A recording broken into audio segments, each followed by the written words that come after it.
प्रचण्डले धरान पुगेर ढाँटे तर हर्कले दिए मुखभरिको जवाफ। प्रचण्डका लागि धरानको सवारी भारी परेको छ। जनतालाई भावनात्मक तरिकाले टुप्लुगे पुगेर एकत्रित गरेर बाटो लागिहाल्ने प्रचण्डले धरानमा ठूलै भारी बोक्नु पर्यो।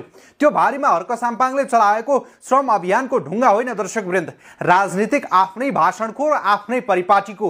हर्क र प्रचण्डको जुहारी समावेश गरिएको यो रिपोर्ट पुरा हेर्नुहोस्।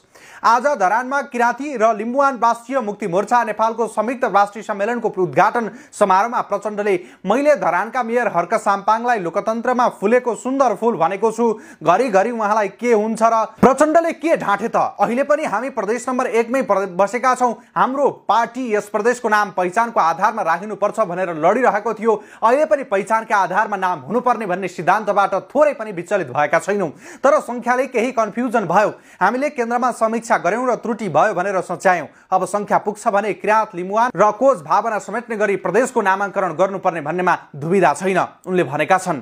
प्रस्तावित गरेको कोशी नाममा दाहाल नेतृत्वको दल माओवादी केन्द्रले समेत समर्थन जनाएको थियो। त्यसपछि त्यसको विरोध भएपछि माओवादी केन्द्रले त्यो निर्णय फिर्ता त लियो, तर उमाथि लागेको आरोपमा भने जिउका तिउ छ। यही सन्दर्भमा दाहालले आउँदो आवधिक निर्वाचनमा आफ्नो पार्टीले बहुमत ल्याए नाम फेर्ने बताउने गरेका छन्। धरान उपमहानगरपालिकाका मेयर हर्क साम्पाङले पहिचानको नाममा फेरि राजनीतिक भाषण गरिएको बताएका छन्।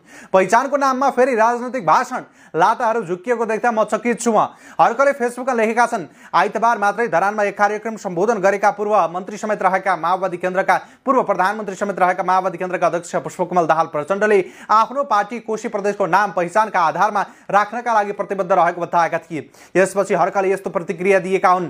फरक प्रसङ्गमा दाहालले हर्कलाई मिलेर जान अनौपचारिक प्रस्ताव गरे, यसप्रति उनले कटाक्ष गरेका छन्।